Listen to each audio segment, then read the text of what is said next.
It was funny because when we were, like, checking back in customs, they were like, "Do you guys really need all this pasta?" And we were like, "Yeah, we do." And we've been back for, I think, 2 weeks now, and we've been making, like, my husband's been making arrabbiata almost every night because that's my favorite pasta. So almost every day we're having, at least for one meal, we're having our De Cecco pasta. Welcome to the Where Have You Been podcast. I'm your host, Bill Ream, and each week on the pod, I have conversations with incredible guests from all walks of life. Expect to hear funny, crazy, emotional, life-changing, and even sometimes life-threatening stories and experiences that will entertain and inspire you. As always, I appreciate your likes, subscriptions, ratings, and reviews wherever you are listening. It doesn't sound like much, but it truly helps the pod get to the ears of more people who may enjoy it. And check out the website, whybpodcast.com, for links to the socials where you can find pictures from the guests and their stories, and also buy merch if you're so inclined. Now let's get to this week's episode. Thank you for being here. I always say the same thing, and I don't know what else to say. So, ladies and gentlemen, welcome into another episode of the Where Have You Been podcast. Of course, I'm your host, Bill Ream, always with you every week for the new episodes that will release every Sunday. And this week I have Jan, another author, right? Because we tend to interview so many authors on the show. I'm so excited. I can't even begin to tell you. She's not just an author. She is a content creator. She is an expert in pizza, I believe, which is one of my favorite foods in the world. So without further ado, I'm going to let everyone know about yourself, if you don't mind. Erica, who are you? And Hi, welcome. Bill. Thanks for having me on as a guest. So my name is Erica D'Arcangelo, and I am a best-selling author of a book called A Story About Pizza, and I have a children's book series on pizza and Italian culture. But what I really want us to talk about is, of course, food, but Italian travel and, just living in and being in Italy. Awesome. And I know, so this episode will be releasing probably in a couple of months, but current day, you just got back from there. So hopefully we can talk a lot about that. And that was a pretty extensive trip, as I understand. But before we get into that, would you mind also, like, where can people find you? Like your website, any socials that you may have, things like that. And then maybe can you tell a little bit more about the storyline of the book and how that started? Yeah, absolutely. So the best way to find me is through my website, a storyaboutpizza.com. I also have a podcast called the Pizza Story Podcast. So if you search a story about pizza or pizza story podcast, you can find me pretty easily. And all of my handles are basically a story about pizza or pizza story. And getting into the book and the journey. So, I owned and operated marketing companies for the better part of 20 years or so and became, very burnout. But prior to that, I really was born into pizza. My grandfather was an immigrant from Abruzzo, Italy, and he came over as a child and he actually got pulled out of school at 11 years old and he worked in the coal mines, but his dream was to make pizza. And so I wrote a book about his life, and he went on this really long journey where he really struggled trying to achieve this dream of opening a pizzeria. So my family's pizzeria, it's called D'Arc's Pizza. It opened up in 1960, and this was right around the time when my dad was born. So we've had the pizzeria in our family our whole lives. My parents actually got married. They lived in the building where the pizzeria was when my mom was pregnant with me. And I was literally born into pizza, and we've had the pizzeria forever. So the book talks about, Italian immigration and Italian culture and really trying to achieve this dream, which seemed impossible at the time, of opening this pizzeria. And then you also, I have so many things to say. I'm so excited.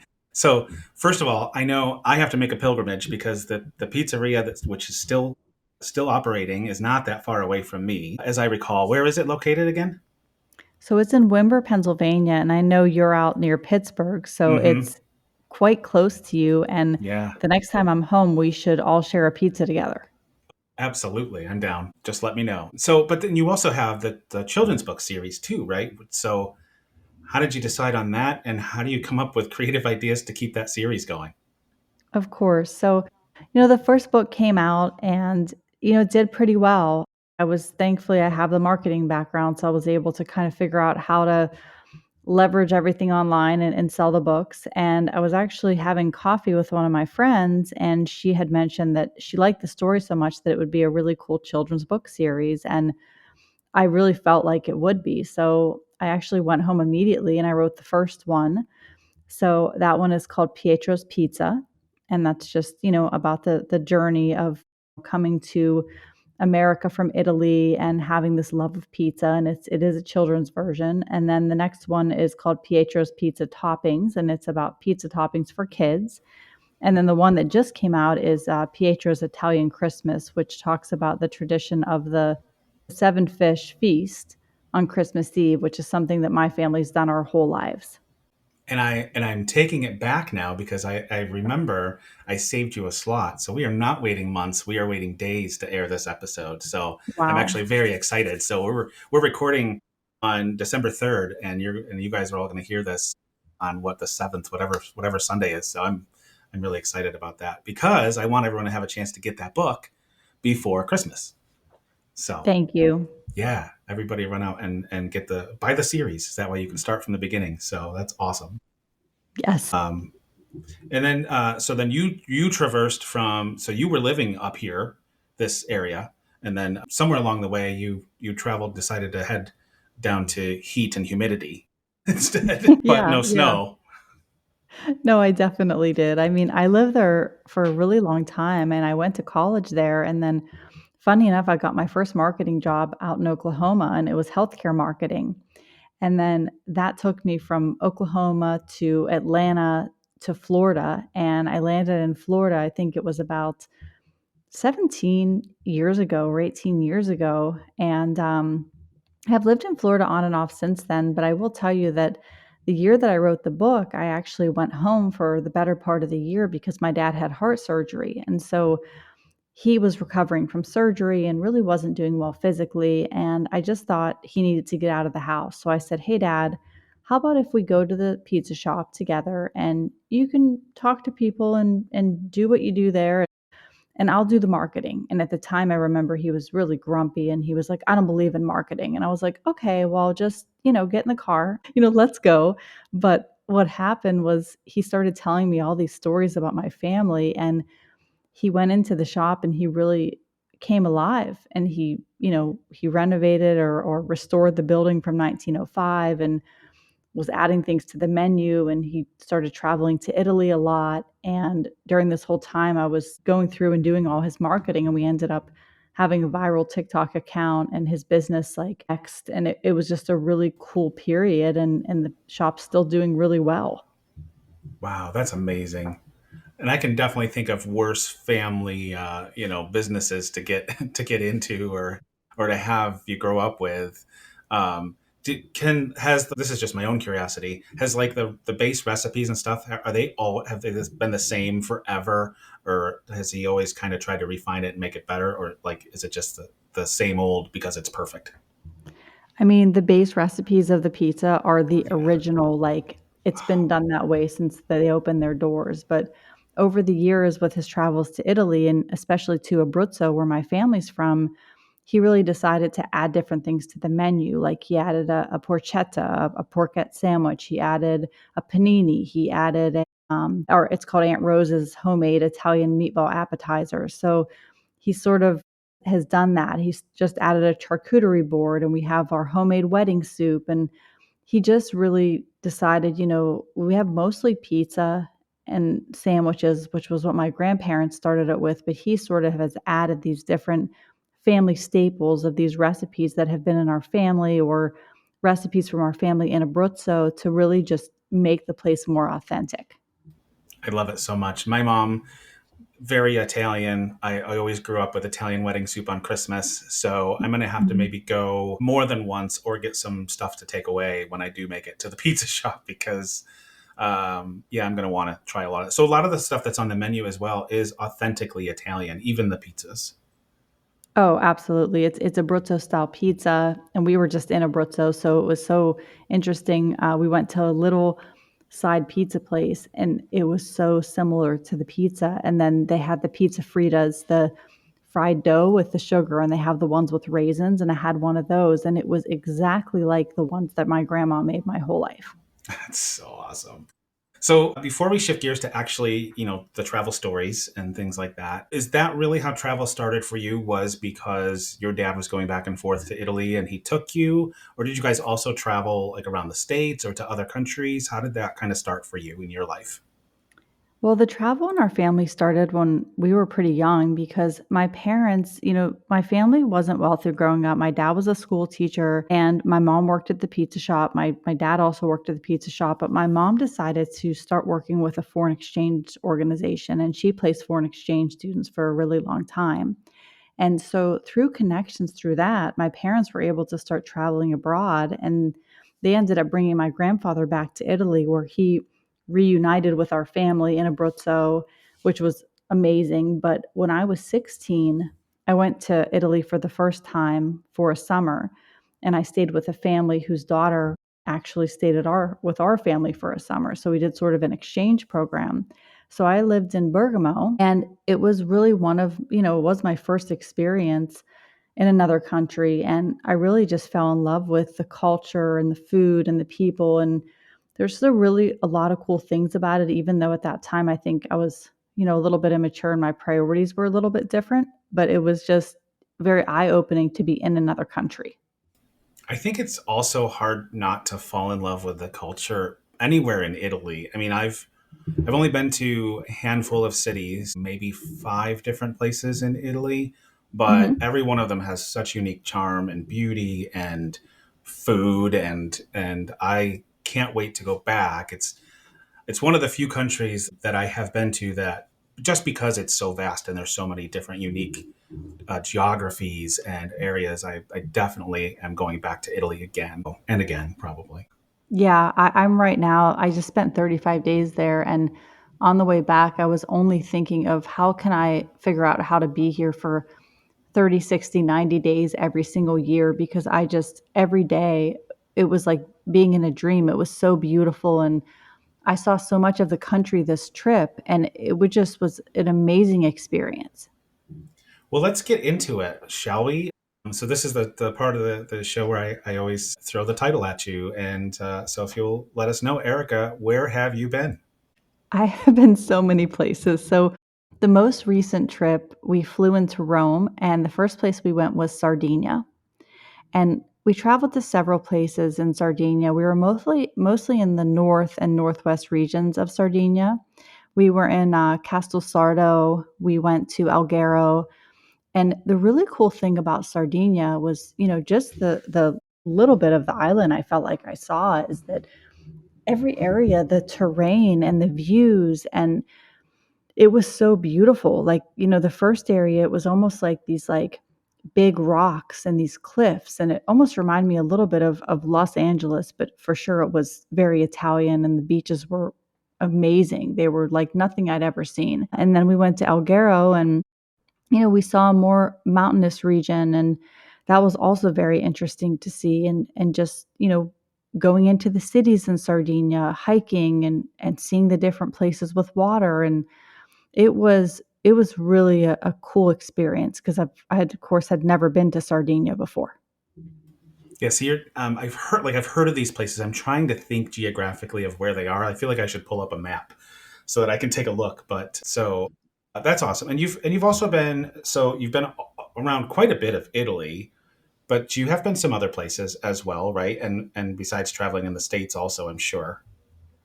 Oh, absolutely. I mean, when I was younger, I did the Italy trip and then I was in Austria, I was in Germany. I recently was in Germany again for work. I was in Berlin and I've been a lot of different places in the US. Like there's maybe not a lot of states that I haven't been in the US. One place I probably haven't been is like Alaska. I always wanted to go there, but I've Mm-hmm. been to pretty much everything up and down the East Coast. I lived in Oklahoma, so was in a lot of those states, Arkansas, Oklahoma, Texas. Have been to Las Vegas, have been out to California several times. So I've really been able to see a lot of the country. Just out of my own curiosity again, where is the favorite place that you've either spent a long period of time or lived in the US? So, US, I mean, there's a couple different places. I really do love Florida. I like the weather. I'm not a winter person. I like the beaches down here, but I will tell you, there is something about Western PA. The mountains and the seasons and the summers. I like to go there in the summer because the farmers market, my mom's a master gardener. So in August, she has her harvest and all of her vegetables are ready in August. We'll take the fresh tomatoes to the shop and we'll make a tomato pie. And it's just really, really cool to be there. And I also really love Western PA in the winter. Right now, I don't know if you have a lot of snow. My parents have tons of snow right now. Yeah, we got pretty walloped yesterday, actually. Yeah, we've got maybe 4 inches probably, but they Yeah. sounds like they may have more. Yeah, I mean, they live, in a little town called Boswell, and it's right near some ski resorts. Hidden Valley and Seven Springs are 2 of the Hmm. ski resorts, and I think there's another, like, a Laurel Mountain ski resort that's right near them, Hmm. but they get hit with tons of snow. In the winter, it's like, they live on this dirt road, and you go up this really steep driveway, and they always have a tree at the top of the driveway with white lights on it, and it's just so beautiful to see that with the snow every year. Yeah, I just wish it was possible for the snow not to land on the roads. Otherwise, I love it. I think it's Yes. beautiful. But you know what? Growing up in Western New York, honestly, like I don't worry about myself driving as much as I do other people, but it is what it Yeah. is. Yeah, absolutely. The year that we were there, we got hit with tons of snow, and I think by April, we were like, "We're going to Italy." And so that April, we went to Italy for, like, 3 weeks because we just had had enough of the cold weather. And to have that as an option is that's pretty fantastic. Yeah. So I think I mean, I kind of try to let the guests steer the show, but I'm going to take ownership here and say I'm selfishly wanting to hear about as much as you can tell me about your recent trip. And I also want to know, like, when your dad would go back and when he does go back to Italy and kind of in like the hometown, quote unquote, there, does he have like go to people, maybe family members or whoever that he goes to talk about the recipes or anything like that? Or is it just kind of let's just explore and see what we can find?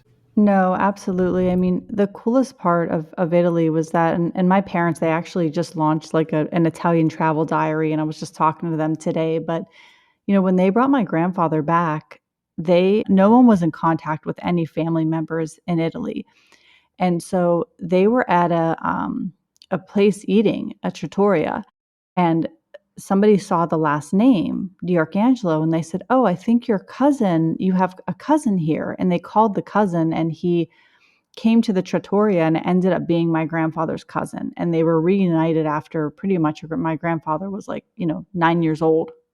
So that was so touching because he brought with him this huge family that we didn't really even know we had. And this is back in I think it was 1996, and we've kept in touch with this family and watched them grow, and every time we're in Italy, we see them, and my cousin, he actually owns a shoe store, which is incredible, in Abruzzo, so we do that, and we go and eat with him and his kids and his wife, and, we haven't just found our heritage and our culture there, but we've really been able to find our family there, and just being able to see them and one of my cousins there, she lives in Parma. She works in Parma. So when we went to Parma this time, we all went to dinner and it's just very lovely to be able to go and visit your family when you're in Italy.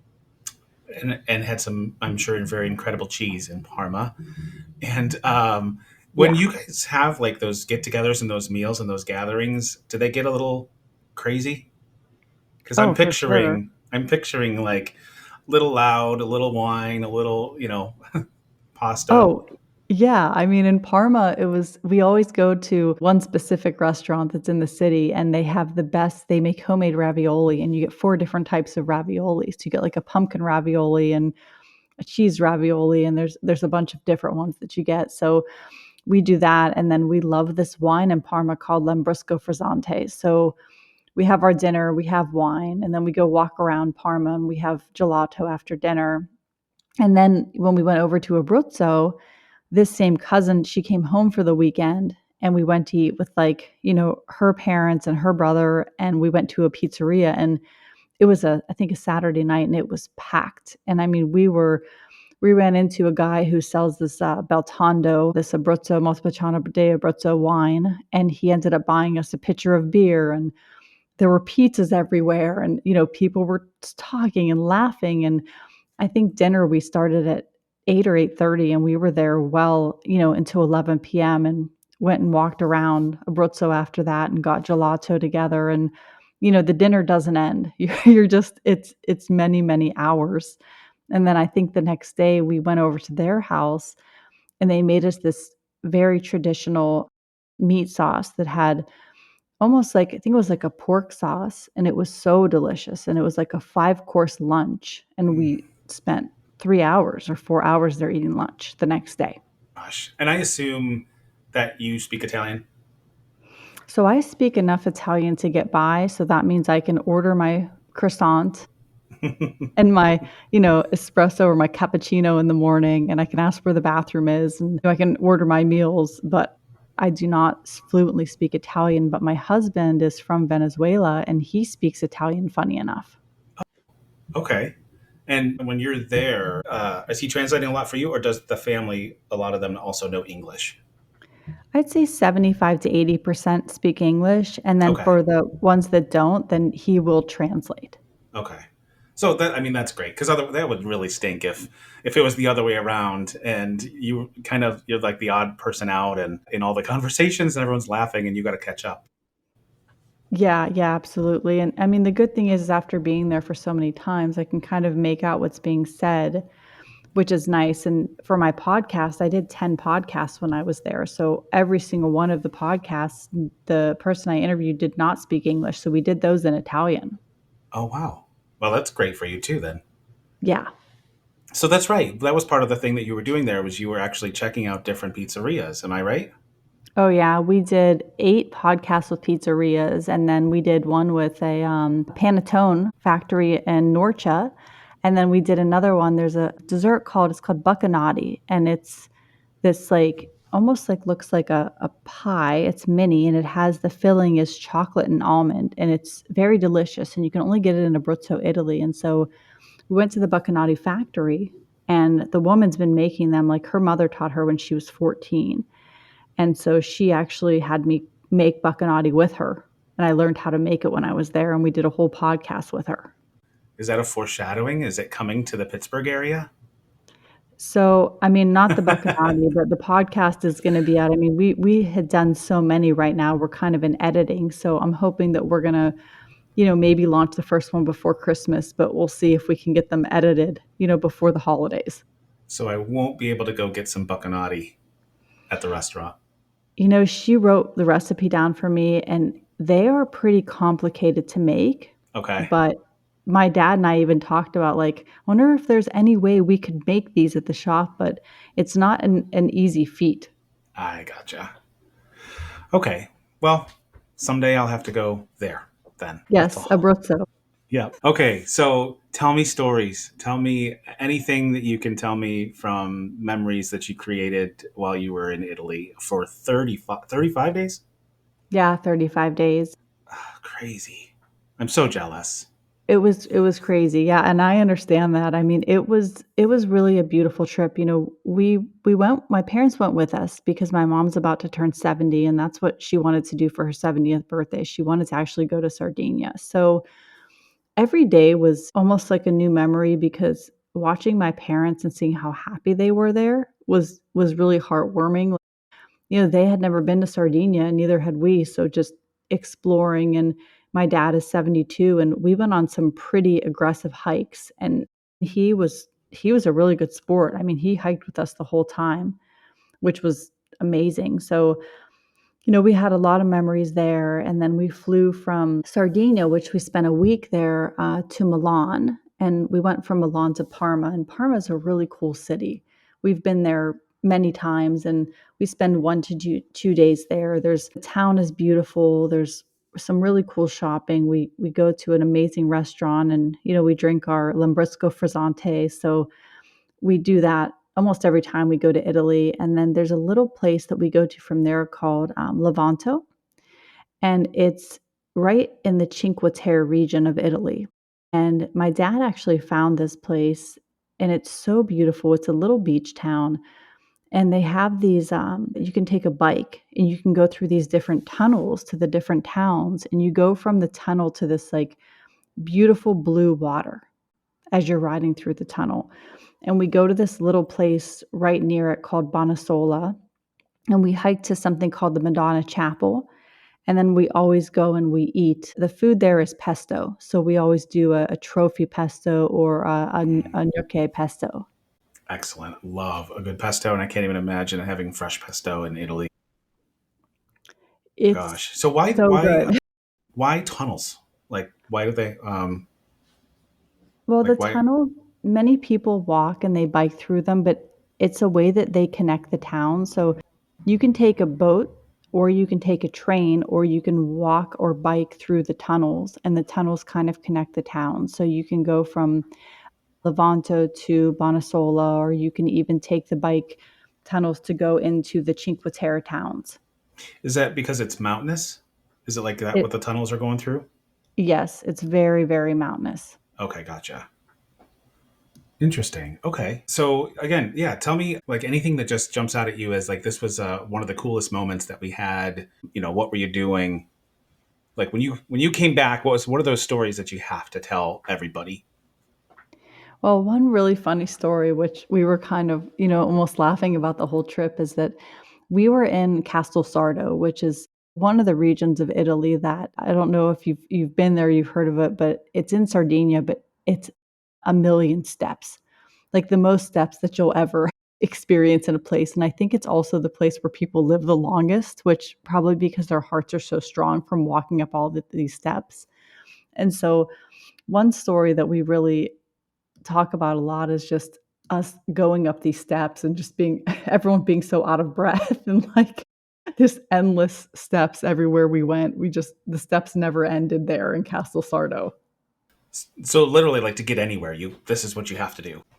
Yeah, I mean, it was like we pulled in and we went up this, almost like this big mountain, and we pulled into this thing and went up this, like, almost like this cliff of steps, and thankfully my parents' place was, like, right there. So we were like, "Okay, they're good to go." So then we were like, "Okay, where's our place?" Because we ended up staying at different places just because their place was full. And so my husband and I were, like, probably walking up steps for 30 minutes with our suitcases, like, panting, like, looking for our place. And Oh, yeah, so we found it, and, it's like the little windy streets, and, like, every street has so much character, like, you're in the alleys, and then we basically found our place. It was almost every time when we went to get my parents, we would be, going down the steps to get them, but then when we went to walk back into town, we had to walk past where we were and up until the town center, and it was a lot of steps. And one day we decided to walk down into the city below us, and that was like we were walking that's down steps for 20 minutes, and then I think my husband went and got the car because there were, like, too many steps to walk back up. man. And I was just gonna say, like, you would think, okay, well, going down is easier, but man, that burns too after a while. Walking down a lot of steps like that, we experienced some of that in. I was gonna say when we were in Santorini, from where we were to get down to the water, we decided to go down the steps instead of taking a, you can ride a goat or whatever it is, or you can obviously take a cab. But no, we decided to walk it, and that was rough. That was rough.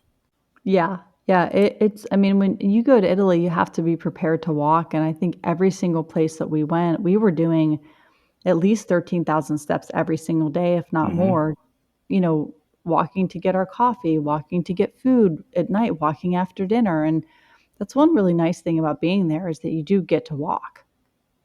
Yeah, and the places I've been in Italy, none of them have been hilly like that. So I really enjoyed the walking when I was there. But Yeah, yeah, that sounds like a lot. That sounds like a lot.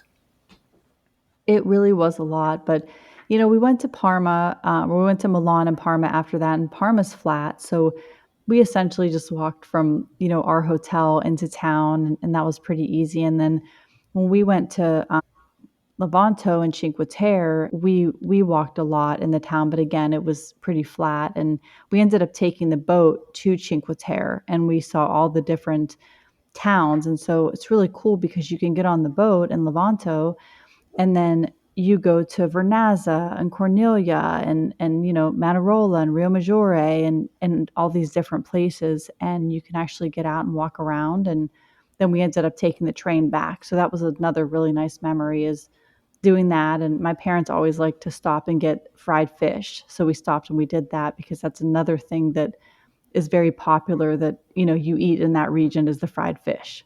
What is that like? I mean, is it sort of like it wouldn't? I can't imagine it's like what we have as like a fish fry here. It's got to be different, right?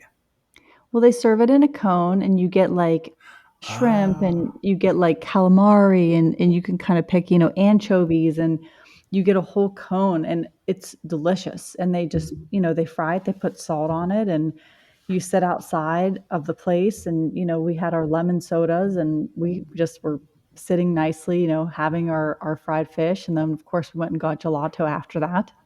yeah, you have to, right? Yeah, of course. It helps you with digestion. And is also delicious. Oh, So, yeah. had you been to the Cinque Terre before? Yeah, I had been there a couple times. My father actually, about, I think it was probably 10 years ago now, when we were all adults, he said, "Hey, I want to take the whole family to Italy for a trip." We went in June, and there's 5 kids in my family, so we're all about 2 years apart. So it ended up being my parents, all 5 of us kids, my daughter, who was, I think, 11 at the time, or maybe 10, and then my sister's husband. And so he rented a van, and we basically went there, and we spent, like, I think, a week there. And then we went to a couple other places. Like, we went to Orvieto, and then we ended up going to Abruzzo, and we just had like a family trip where my dad showed us his favorite places in Italy. So that was definitely a really fun trip, because it was, all my siblings together, and we had a really good time.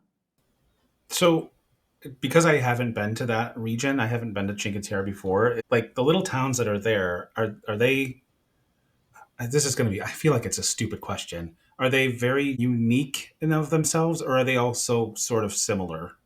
They are unique in their own way. Like, at one of them, there's this really beautiful place where everyone swims. And then, all of them are on the mountain, and you have like the different colored houses, and you have the water that's crystal blue, but they all kind of have a different setup. And then when you stop, you get out, and you explore each one, and each one is a little bit different. And we've been to this region. I've been there 3 times, and every time that I've gone, and I've stayed in, Levanto, I've gone to Cinque Terre, and I've just explored the towns. Yeah, that's another place that it's definitely on my list of places in Italy to get to when I do go back. So Venice is my one that I have to. I feel like stop at every time I go to Italy in the future, but Yeah. that's on my list. Milan, I went to Milan about a year and a half ago, I think now, and I really liked that area a lot as well. Also, again, very vastly different from like Venice, or well, Venice is very unique in itself, but Yeah. like different than Rome, or I think we were in Bologna as well. But Mhm. each area, each city that we went to was vastly different from each other. But I loved each one of them. Like they were just awesome. Yeah, I've always wanted to go to Bologna, and I mean, I've flown into Milan. I spent a lot of time in Bergamo, but I haven't spent that much time in Milan, and I really wanted to do another trip and go to Milan, and maybe go to Lake Como. Oh yeah, and I've heard really good things about Lake Como as well. Yeah, yeah, and So Bologna, we have one of our exchange students, he's actually from Abruzzo. He actually lives in Bologna now, and he works there, and we've only heard very good things about Bologna. yeah, again, we did a lot of walking. We were only in each place for actually, I think Milan was where we were the shortest amount of time. I think we spent a few days in Bologna, and we were in Venice for 3 or 4 days, no, 2 or 3 days anyway. But beautiful, beautiful, beautiful areas. Just trying to think if I have other questions about. Well, I mean, you tell me, are there other stories and memories of the most recent trip, since it's probably the most front of mind Yeah, that you want to share? yeah, absolutely. I mean, after, we left, Levanto and Cinque Terre, which I will tell you, when we were there, I was like, let's just stay here the rest of the time. And my dad said, "Oh, you need to go to Tuscany." And I had never been to Tuscany. And I was like, no, I like it here. I like the beach. And he's like, well, we booked the room, so let's go to Tuscany. And I did definitely not regret going to Tuscany. It is so, so beautiful there. And you have the grapevines and the olive trees. And we went to a farm to table experience, which was incredible, where we had a 5-course dinner, and they came out. And the first thing that we had that was an incredible memory is they had this fresh Italian bread, and they gave us fresh garlic, and they had the bread toasted, and you had to rub the garlic on the bread, and then you put olive Hmm. oil on it and you ate it, and it was Hmm. so good. Yeah, I remember my daughter loving it was I don't know if it was the exact same thing, but I feel like it was. I feel like it was, and she started trying to make it at home every so often, just because it's so incredibly good. Not the same, but it's as good as you can, you know. Oh yeah, it's incredibly good. But then we had this like very delicious charcuterie board, and then they made this gnocchi with this bolognese sauce, which was incredible. And then we had they made a pork dish that was so good, and we had a dessert, and it was just, we were sitting outside at the vineyard, and it was a lovely day. I think it was, in the 70s, and my mom was like, "This is my favorite dinner." And she even, like, throughout the whole trip, and it was funny because we were talking about her birthday dinner, and I said, "We have had 70 birthday dinners because 35 days, every day lunch, every day dinner." So, it was her 70th birthday, we did 70 birthday dinners, and that was her favorite of everything that we did. That's so awesome. That's so awesome. Yeah. It was very, very special. So, we traveled to several different places, in Tuscany, and every single place was better than the last. We just had such a nice time there. Went to a place called San Gimignano that was very beautiful, and we actually did 2 podcasts there, 2 pizzerias. So So, that was Go ahead. well, I was just gonna say, can we sidetrack for a moment and actually talk about that? I'm very interested. I don't want to like spoil any of your episodes or anything like that you're gonna have coming out, but again, me being selfish, I'm very interested to know like how vastly different were these places, or what did you find were like the similarities between them? Tell me some experiences to whatever detail that you're willing to of visiting these different pizzerias. Oh, no, I can give you all the information. I love detail. Oh, yeah, absolutely. We would go, and we'd have the pizza first, and we'd see, if we liked the pizza. But the first thing that I noticed, and I work in marketing, and I do a pizza podcast, so it's really easy for me to find people online and just Instagram and just Google people. And when we got to Italy, especially Sardinia, that was not the case. You'd look up a restaurant and it wouldn't be open, or maybe it wouldn't even be there anymore. And so the way you found things was to really ask people and to just like try to figure it out yourself. And so we would go and we would try something. And if we loved the pizza, then we would talk to the owner. But funny enough, at every single place that we went, the owner was more than happy to do the podcast with us, cook a pizza with us, let us go back in the kitchen and get footage. And they were very, very welcoming. And by the end of each podcast, they were like feeding us, like sitting us at the table and like bringing us out food. And so that was really, really cool. That's awesome. I can't wait to Yeah. watch these. But anyway, continue. I'm sorry. No, it's okay. So, in Sardinia, we went and we had pizza for actually, we had pasta for lunch because they weren't serving pizza at a restaurant there. And then the owner said, "Yeah, come back tonight for pizza." And then he was like, "You can do a podcast." And so we went back, and he's owned the place for, I think, 20 years. And with his brother, he started it as a family business. And this place was amazing. And the reason we wanted to do the podcast is on their menu, they had this like little write up in Italian about how serious they were about making good pizza. And it was like for them a religion to make good pizza. So we were like, this is the spot that we want to do the podcast.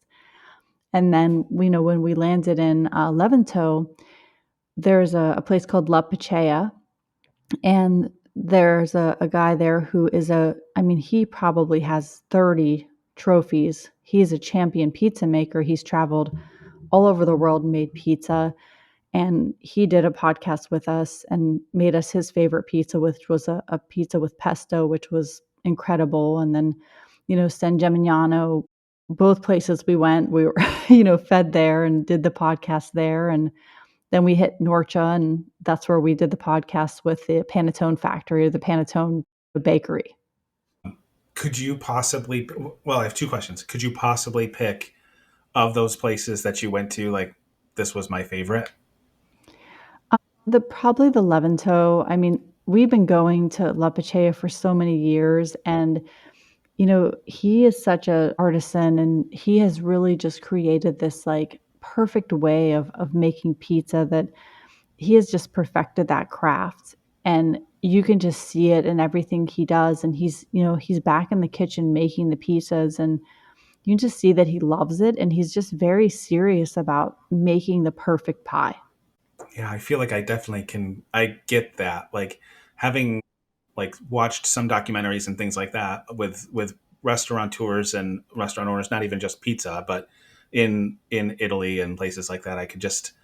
I get that feeling of like the pride and I think there's a lot of countries out there that are like that. And I know that there are people like that in the US as well, but I just kind of, and I'm not trying to stereotype, but I feel like places, yeah, they want to put out a good product, but they want to put it out as fast as possible, turn over the tables as quickly as you can. And that's just not the way it is there and in many other countries as well. Like a meal is not meant to be 45 minutes, get out. It's meant to be like an experience, I think.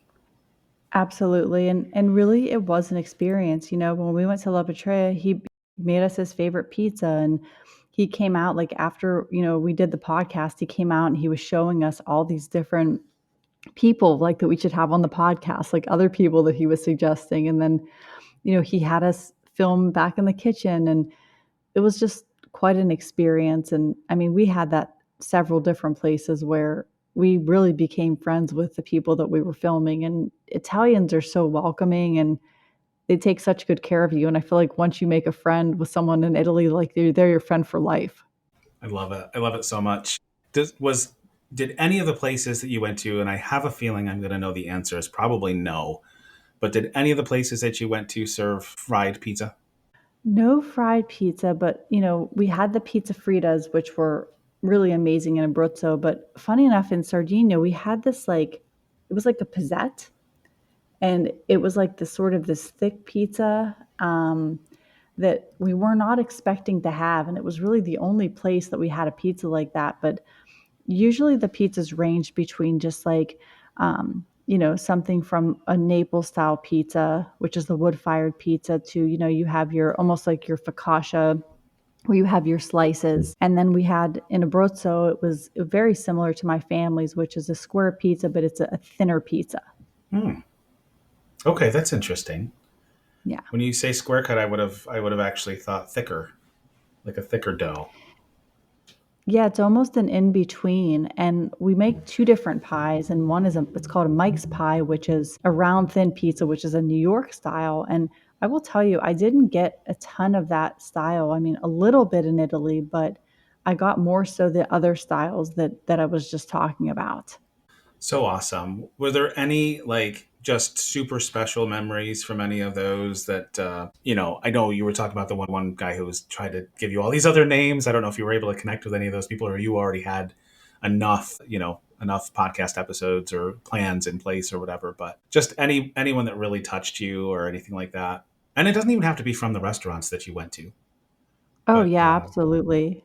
Yeah, no, we had several. I mean, we had the ones that, we talked about, but we also went to Norcia, and Norcia is an interesting place because it's one street, and it's in these beautiful mountains where you feel like you're in a dream. It's so beautiful there. But about 10 years ago, Norcia got devastated by a really bad earthquake, and the entire town was in ruins. And Bruno Cucinelli, who he owns a clothing company, he's a very talented clothing designer, he ended up restoring the main church in the main square there. Going into the square and seeing how the town was in ruin, and then seeing how that church was rebuilt was very touching. Like, we went into the square and the church bell started ringing, and I remember my parents getting emotional because, just seeing how, the people of Norcia just were so steadfast, and they didn't give up, and they were trying to rebuild their town, and just seeing that new church, because the church was just opening back up when we were there, and then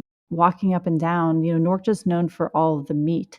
So we would go into the shops, and there was one man in a shop, and it was 10 in the morning, and he was cutting like every kind of meat and giving it to us. And then he had a whole thing of wine. He made us fill up our wine glasses at 10 a.m. And we don't ever drink at all. My husband and I, we're not drinkers. And So he was like, "Drink the wine," and was feeding us like a full meal of meat and cheese at 10 a.m. And we ended up buying a lot of meat from him, but that was very nice because he was just a really cool, you know, colorful person. And then we actually stayed right outside of Rome too, and we went to a pizzeria there, and it was really cool because you could see it was a family-owned pizzeria.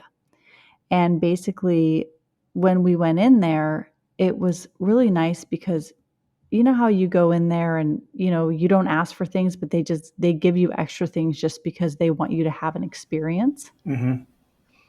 So it was like that. So Castel Gandolfo was is the place, and this is where the Pope goes. Oh, wow.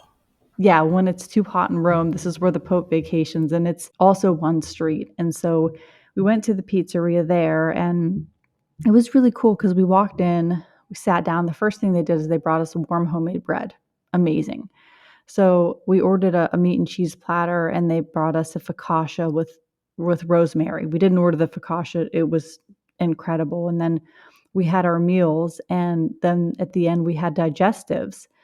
And then they brought us these biscuits that they make that go with the digestive. So we did that, and they have a dessert there that's a lemon ice cream, but they make it in a lemon, like a real lemon, and it was really, really amazing. So that place stuck out so much so that we went back a second night and we had dinner there 2 nights in a row. Yeah, that's awesome. And I think that sometimes when they bring out stuff that, like, I've been in places where, like, you just happen to mention something to a server or something about how great something is, and maybe you have a little rapport or something, and they can just tell that you're having a great time, and they want to make it even better. And I think sometimes they're just so proud of the food that they make that they're like, well, you have to try this too, and you have to try this too. I love it. It really does make the meal a true experience, and I just think it's awesome. Yeah, we had a lot of places like that. And one thing that we really saw in Italy was just how much pride people take, when they're serving their meal, when you go into the restaurant, people on the podcast, and they're really working to make their restaurants and their pizzerias the best possible because they want to hand them down to their family, which is very similar to my family. My grandfather opened a pizzeria because he didn't want anyone to work in the coal mines. He wanted to have something to give to our family that would go on for generations. Yeah, and it's so awesome, and that's actually happening, right? But you're not taking over the pizzeria anytime soon.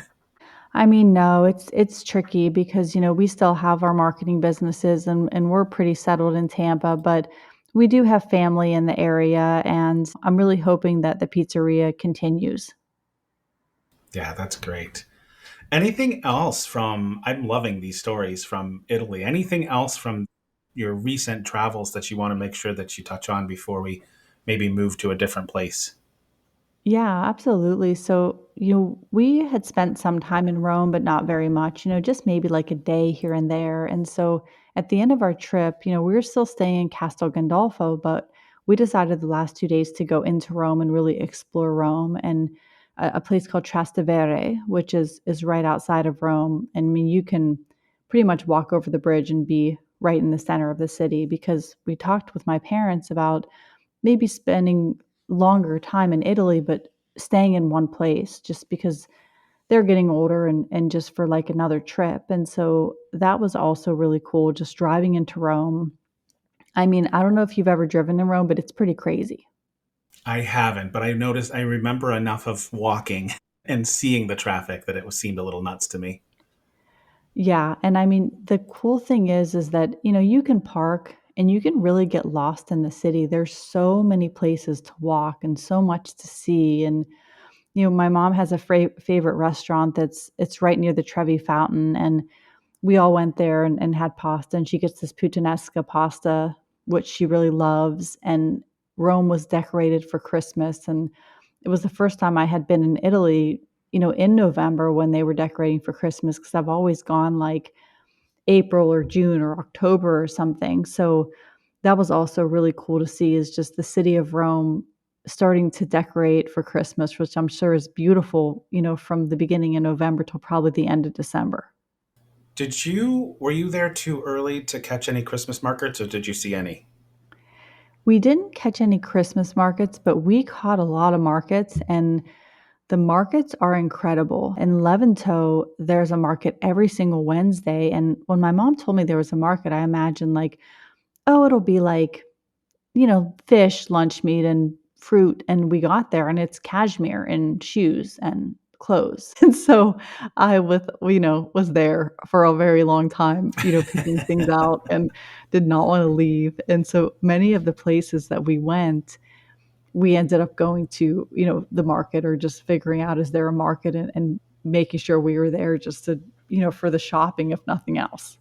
Did you manage to pack everything to bring back?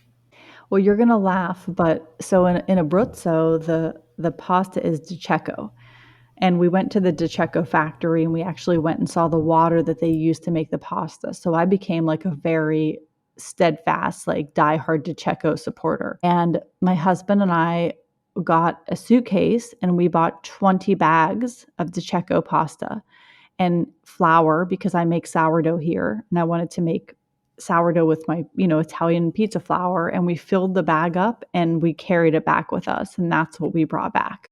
Nice. Excellent. I was going to say, because I mean, unless you plan ahead to save space, you can get yourself into some trouble going to all these markets and stuff. Oh yeah, I mean, the next time I go there, like I told my parents, because my cousin, he owns a shoe shop in Langiano in Abruzzo, and there's some pretty amazing shoes there. So it's called Step by Step for anyone who ever goes into Langiano. Just please go there. His name is Luigi. But bring another suitcase, or just, next time I go, I think I'm going to bring like one pair of flip flops and maybe like two outfits and just an empty suitcase. That's perfect. You could also do Yeah. like pack full like a medium sized suitcase and then just bring it inside of a larger suitcase. So there you go. That is the way to do it 100%, because I mean there are so many things, from the clothing to the pharmacies, the hair care, the skin care.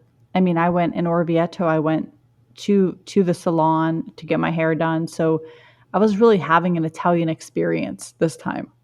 So awesome. And they was there were there no issues with bringing back the food? You just had to declare it, right, when you came back home.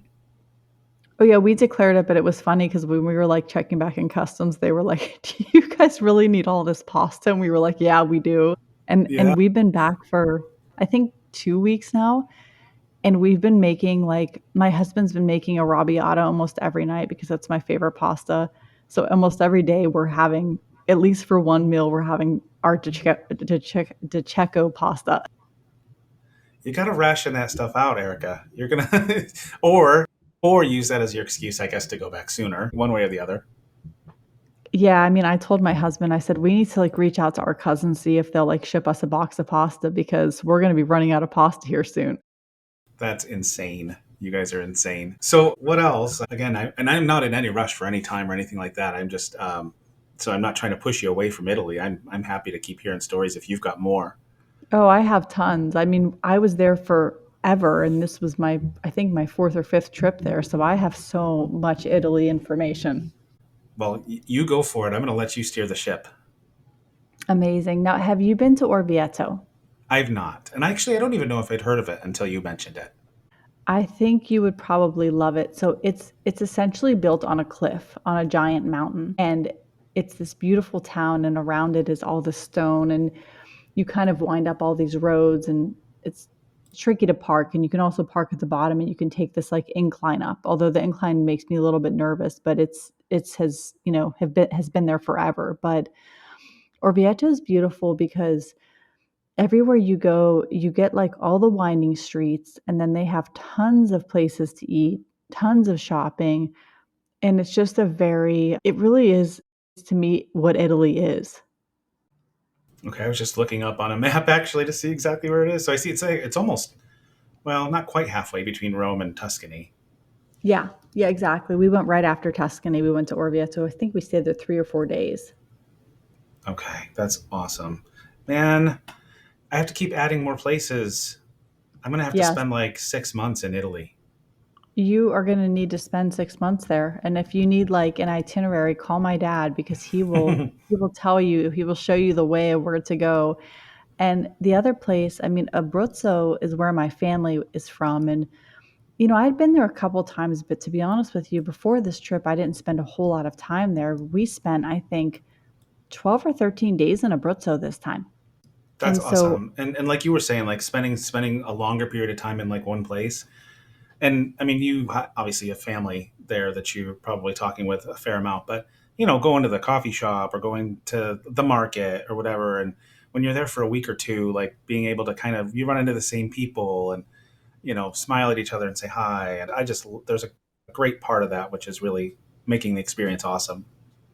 oh, absolutely. And my family has land there. And so, funny enough, we rented a farmhouse that the view of it was my family's land. And the farmhouse was beautiful, and it was just like you looked out, and the thing with Abruzzo is it's called the Mayala Mountains, and it's this really wonderful mountain range, and this is right where the DeCecco factory is. And so what we did is, we went there and then we hiked in the mountains, and the mountains are incredible. And then we went and we explored all the towns, and there's in Abruzzo there's a lot of different places. Like Castelfrantano is right where we stayed, but then there's also Lanciano, and then there's a little village and a little town called Chieti, and that's where my grandmother was from. So my grandfather was from Lanciano, Castelfrantano region. And if you go even to the cemetery there and you look at the names, they're all the names of the people from Wimber, Pennsylvania, who immigrated from that region.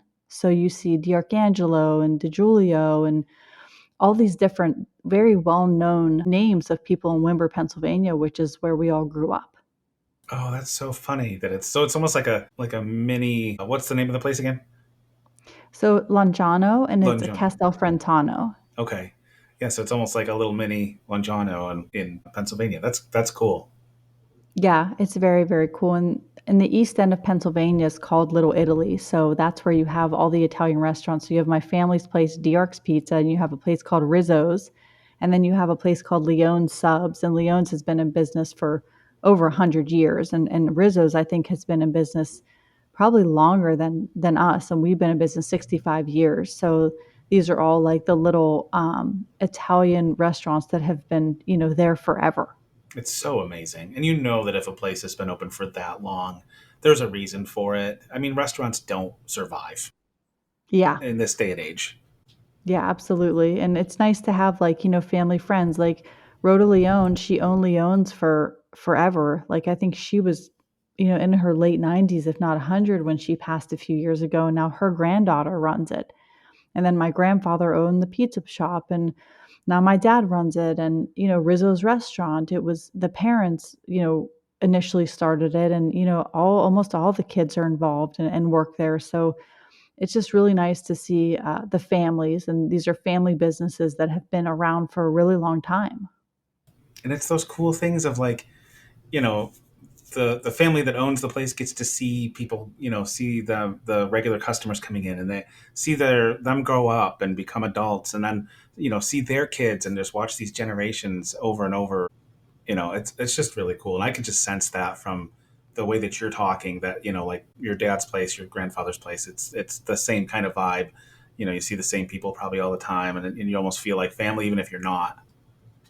Oh yeah, absolutely. And my dad will tell me when I go in there, because I go in there to film content all the time for them and stuff, and he'll be like, "This is, this person who is the granddaughter of this person who is friends with your grandfather, and now the third generation is now working there." And my grandfather was friends with their grandfather, and then maybe the son or daughter worked there when they were in school, and now the third generation is now working there. That's so great. That's so great. So take me back to Italy for a little bit more before we transition. There's only Yeah. a couple more places I wanted to ask you about before we, just to make sure before we wrap. But again, I'm not in any hurry.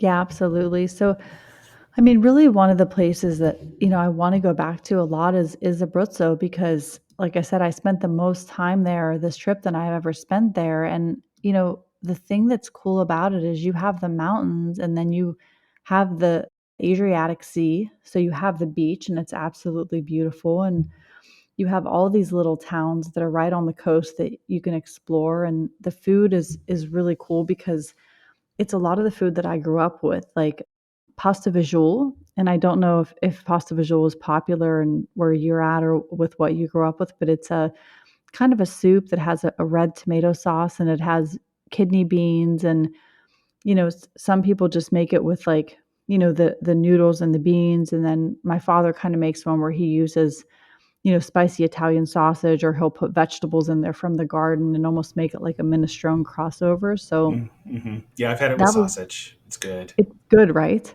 Yes. Yeah, it's so good. So that's one thing, and the pizza fritas I talked about, and the pizza, and the arrabbiata was big in Abruzzo, and that is for sure my favorite pasta. Like I would have arrabbiata almost every day if I could. I don't know if like the that type of pasta is not ringing a bell to me. I probably have seen it, but what makes it unique? So it's a spicy pasta. It's made with Calabrian chili peppers. Okay. It's so good, and it's a red sauce. And I like to have it with mezzi rigs. Mezzi rigatoni is my favorite way to have it, and it's so delicious. A little bit of Parmesan cheese, and it's just a nice spicy pasta. Yeah, and you can't find that in the States, or just can't find it as great as it is in Italy.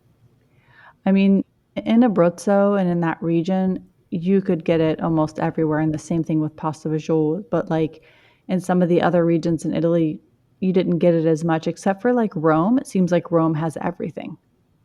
But I mean, to even just buy the noodles, like to make Oh, your the own. noodles, you can buy the noodles anywhere, especially like the grocery store in Italy is a hidden gem. Mm-hmm. They are incredible. And there's also, you can buy, it's called a gnocchette, and it's a Sardinian pasta, which is a really cool little pasta that you can have with, I actually made it with pasta visual and it was amazing, but you can have it in soups, you can do pesto with it, but in the grocery store, there's unlimited kinds of pasta. Like I said, we bought 20 bags, and I don't think that we got every kind of pasta that they had. Oh, geez. Yeah. And I apologize, listeners. This is still technically travel, even though we've turned into somewhat of a food podcast here, because it's still taking place in Italy. So you just got to deal with it, people. Yeah, and you have to eat when you're there. I know, right? It's so awesome. Well, tell me if you can try to like so you talked a lot of overviews of some of these places that you've been, especially restaurants and stuff like that. Are there any like any more actual like memories that stick out to you of like something that happened to you, or maybe even your parents, because it's so sweet to see them together, spending this time together. Any memories or stories that you have that like stand out to you? Yeah, I mean, absolutely. I mean, our first day in Sardinia, I think, was one of the, best times for my parents because we actually took them on the water and we found them this like little place to get croissants and walk on the water and see the boats and that kind of thing. And I think just seeing their faces, like in Sardinia, when they were looking at the landscape and, like even though they're my parents, it's like was watching a kid who was really excited. Like they were very excited about everything that we saw. And, we went to so many places just in the Northwest that were just so beautiful. Like we went to a place called Santa Teresa Gallara, which was a very beautiful mountainous place. As I mentioned, Castel Sardo was just so cool. I mean, if you like steps and you like exploring those like little coves and walkways in Italy, Castel Sardo is the place that you want to go. It's awesome. It's so cool too, because in my mind I'm thinking about the history, like seeing these places and being there and knowing that they have existed for thousands of years, and the people that have walked down those streets or in those tunnels or in those, that's really cool to me as well. I always find myself like a lot of times either we'll do like a walking tour in places that when we can, so that we can just kind of learn a little bit more about the area that you may not get otherwise, or if I'm really fascinated with a place, I always end up coming back home and then doing more research on places I've already been. Oh, yeah, absolutely. I mean, I'm already kind of planning my next trip there and where I want to go. My daughter was she didn't get to go. She had to stay home and watch the dog. So she was like, I want to go next time. And so I told her we need to do a trip. And what I'd like to do is fly into Milan and go to Parma and then go to Levanto and go to Cinque Terre and do that trip because that's about a 10-day trip. And I think that would be a very doable trip. Yeah, very, very cool. So can I transition, or is there anything Yeah. else you want to? No, please. So, just a couple of things I wanted to touch on because I know that you did spend some time in Berlin, and maybe it's not, maybe you didn't have any like momentous experiences there. Maybe you did, but I'd like to hear a little bit about that because I've only talked to a couple of people that have been there. And then you did say that once upon a time you hiked in the Swiss Alps. Are you like? I guess I don't want to say are you an avid hiker because it sounds like you really enjoy doing it. Like, what level of hiker are you? Because it sounds like you're pretty good with it. Oh, I like to exercise. I like to hike. I would say if I would have to like scale a mountain, I probably would not be that interested, but I can go on a pretty aggressive hike and I like to hike for several hours. Like we would hike less with my parents because my parents were older, but if it was just my husband and I, Hmm. we would hike a long time. Or my sister, she's lives in LA and she hikes almost every day. Like she would probably even be more of an aggressive hiker than I am. Wow, very cool. How was that? How was the Swiss Alps? I imagine it was beautiful. So beautiful. I mean, I get cold easily, so I remember being cold, but just looking up and seeing like the snow on the mountain and breathing the mountain air and the grass is just something that you don't see any other place. And it's just one of those things, and this is with everywhere you travel, is this really just an experience that, it's hard to explain unless the person has been there. Yeah, I have found that too, which sometimes it's a little disappointing because you really want to try to convey to somebody how beautiful and I imagine peaceful and still and calm and but I could be wrong with that too. I've never been so, but yeah, and even photos just don't do it justice sometimes, most times.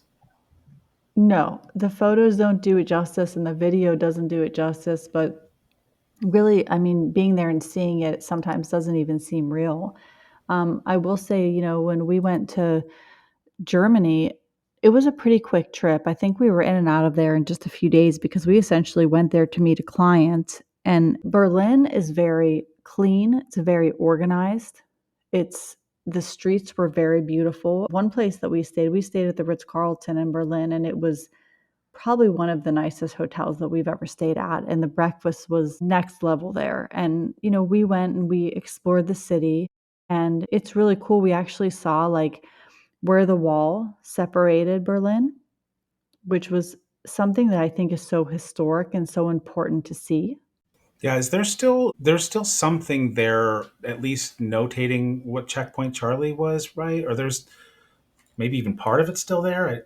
I feel like Part of I've it's heard still that. there. I mean, it's Okay. open, but the wall, like you can see where the wall is. And then the other thing is it's very sad is they have, the observance and the monument of all the graves, which is a kind of a very sad thing to see when you go there. But, Berlin has really become an amazing city. There's a lot of businesses, a lot of technology, and it's just a very systematically run, well organized place to be.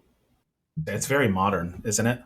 Yeah. Yeah, very, Yeah. very modern, very, very clean, just almost futuristic. It's very nice. I was impressed. I mean, from the moment that we got off the plane and got our bags, just the way the airport was set up to, getting the car and going where we needed to go, it was just really well run. Yeah, that's awesome. I did have someone tell me that I do need to try to get to Berlin someday as well. I've only spent just a very brief amount of time in Germany, and it was just a small city or town called Regensburg, and we went there for Christmas markets and went to a castle, You and did? yeah, it was gorgeous. This Wow. this place in particular too, because it was a privately owned castle, and but they let people into the courtyard of it every year to do the Christmas markets and such. But obviously, you couldn't go into the actual castle because people actually lived there. Oh my So gosh. yeah, it was awesome, and they have this huge setup outside as well as inside, and definitely have great memories of being there. So in the interest of time, I want to say first of all, anywhere else in Europe? I know we kind of touched on most of the places that you've been, but anything else from that before I move to the States? Because I just wanted to touch base. We hardly ever talk about the US on the podcast unless I have someone who really hasn't traveled outside. But Yeah. anything else from Italy or anything Europe or anything like that? I mean, I think, I know I you could have talk forever done about it. oh, I could talk forever. I've done day trips into so many places that it's like, hard to even remember them all because almost every day was a day trip somewhere, but we can pivot over to the US because I've been to a lot of places in the US. So I'm just curious, like some of the favorite places that you've been, some of the most incredible experiences you've had in the U.S. Whether it was dining or just maybe a funny story that happened in your travels in the U.S. I love funny stories. Okay, good. I mean, there's so many stories and so many experiences. We started going to Los Angeles on and off a few years ago, and my sister lives there. She's in music management. She travels a lot of the time, but that has really been an eye-opening experience because I will tell you the first time I went to Los Angeles, I really didn't like it. Well, I don't wanna say that because I went 20 years ago and I enjoyed it, but I went maybe, I don't know, I wanna say 5 or 6 years ago, and I wasn't sure if I liked it, and then my sister introduced me to hiking when I went there, and so we started to hike up, we did the Hollywood sign, we hiked up to that, we went up to a lot of the different parks and hiked every day, and I really became almost, like, obsessed with this, like, Los Angeles hiking lifestyle, so that is one for sure, is just, taking a few days and exploring the city, and the last time we went, I think we went for maybe 1 full week or 2 full weeks, and we were really able to see a lot of places in Los Angeles, including Malibu, which was the first time we had gone there, and it's a really cool place. Never got to Malibu when I was there. I did take a ride through Beverly Hills just for the heck of it. Yeah.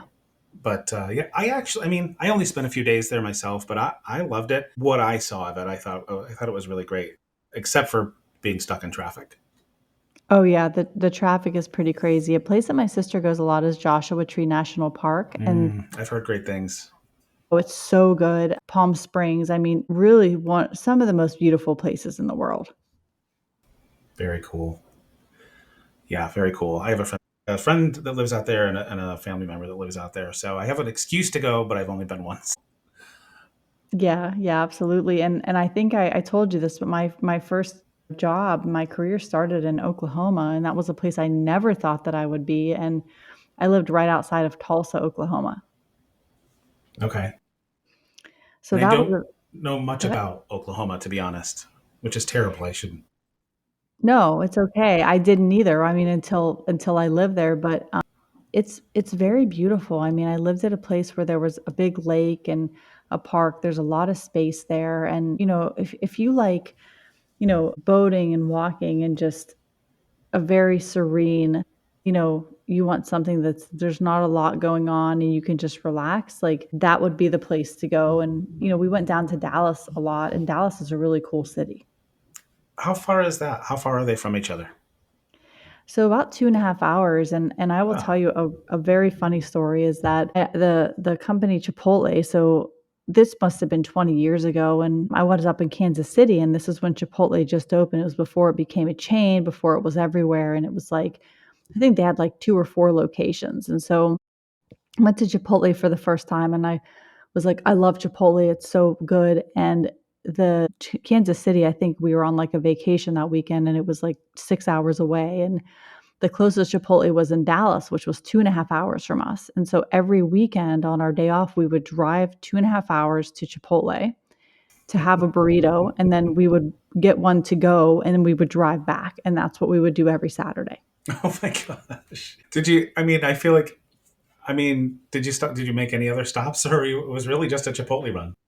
No, it was literally just 2.5 hours down to Chipotle. We would eat at Chipotle. We would each get a burrito to go, and then we would drive back. Imagine living in a place in the U.S. today that you had to drive 2.5 hours to a Chipotle. Would you still do it?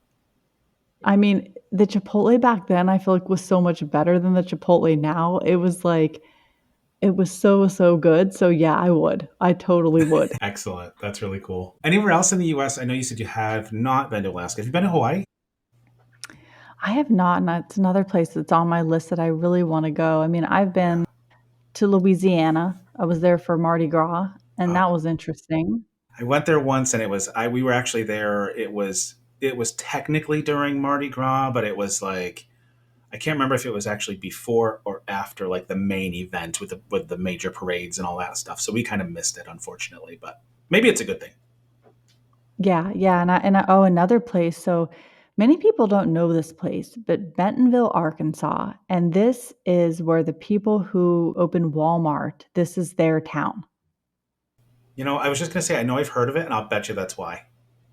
So this town is incredible. The people that own Walmart, I mean, they have made this town as far as like just a really beautiful, like middle American town, bike trails everywhere in the town. The downtown is so cute. There's tons of places to eat and they have the coolest museums and just things that you can go see and do there. And I never really thought to go there, but I ended up having a marketing client there and we went there for a video shoot and it was a really cool experience. It was really beautiful.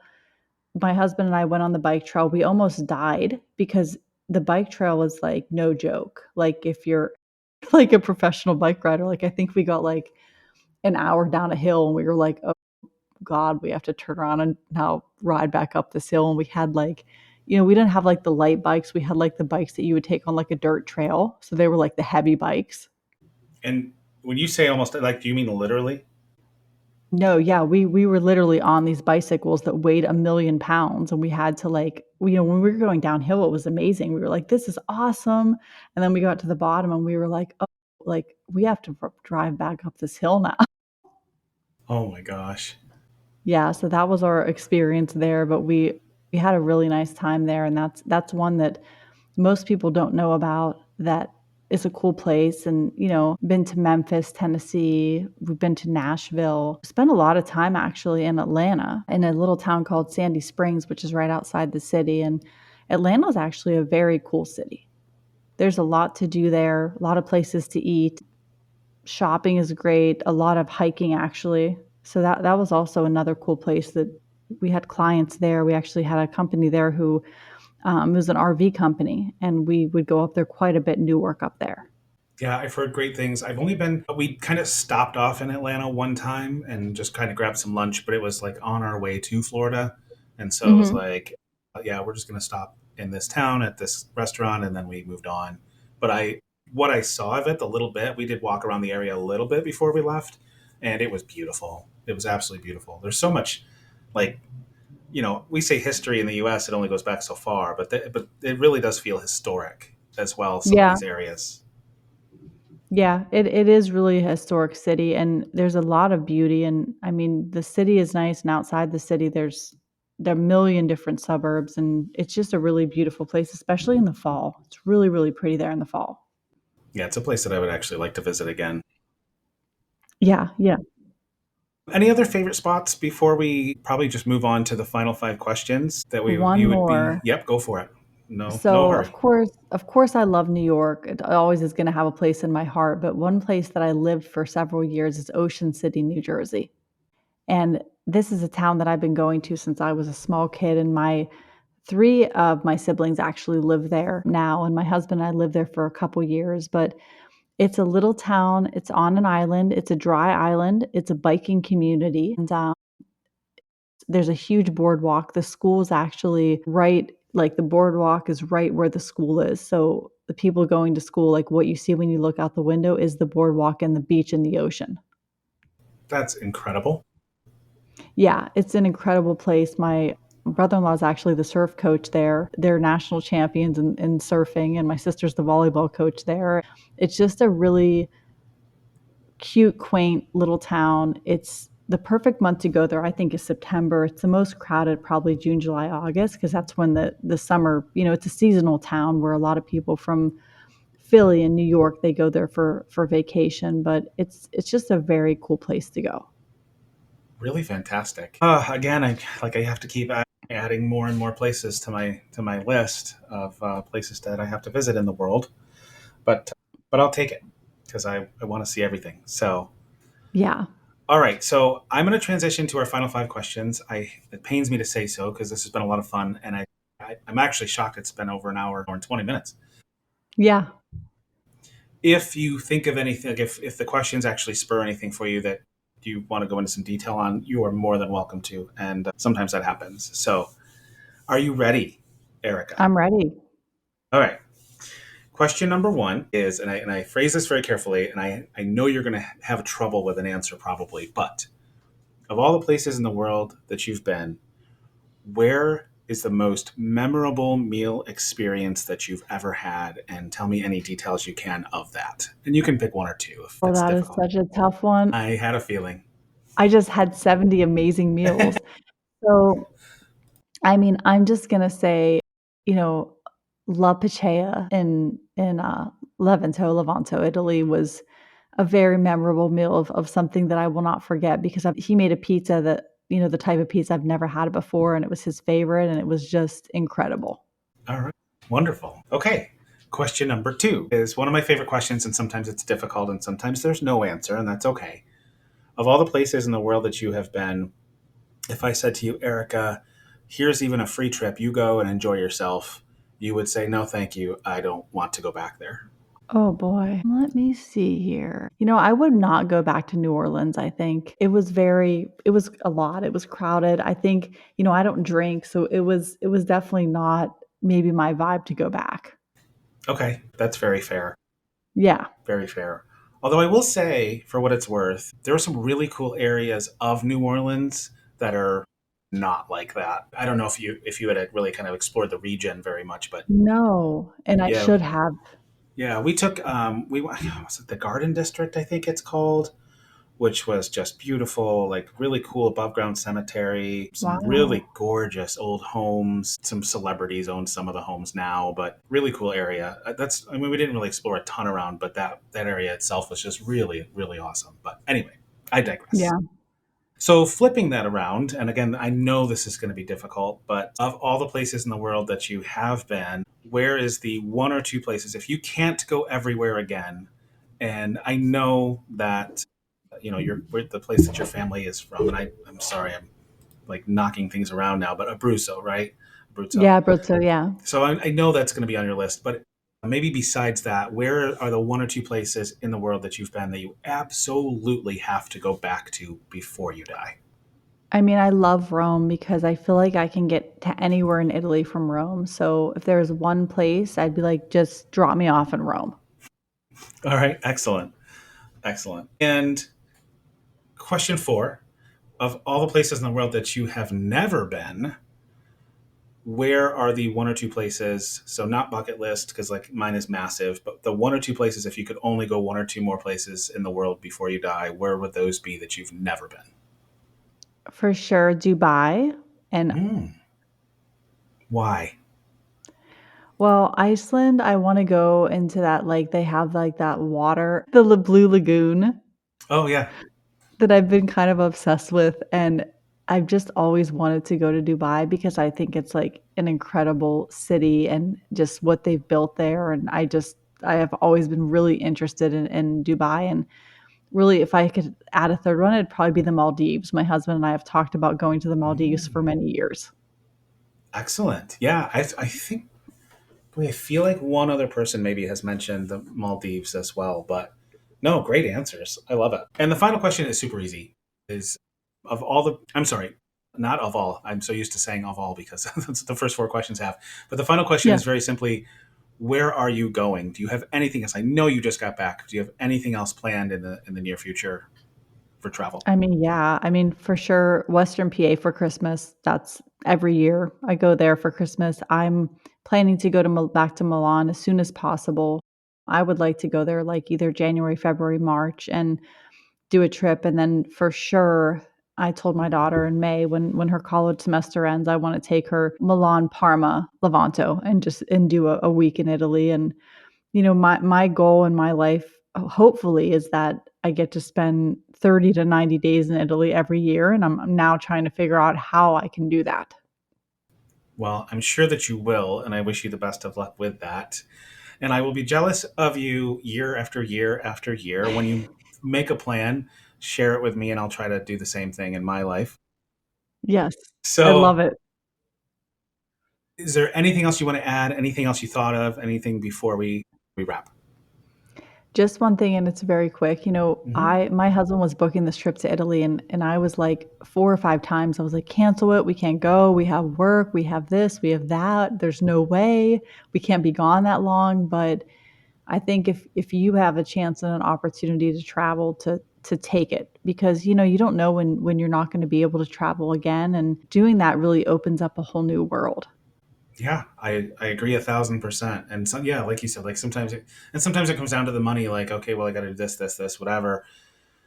Book the trip, because then it's already booked, and you can figure out the rest later. Like, I know that doesn't sound responsible, but it's so Yeah, worth it. book the trip. Yeah, book the trip. Just book the trip. Yeah. So this has been great. Thank you so much, Erica, for taking this amount of time with me, and good luck with everything that you have going on. I can't wait to watch the videos once these ones from your recent trip are posted, and read your books. And really excited. You plan to continue the children's book series as long as possible, right? Oh, yeah, I have 9 more coming out, so Oh over the my next. gosh. Yeah, Already there's written? 12. Yeah, Geez. yep, yeah, and I have my 2nd novel that, I'm trying to finish right now, but it's about Italian Christmases, and I would like to have that out by next Christmas. Oh, that is so awesome. And then what we'll Yeah. do is we'll do another episode at the end of next year.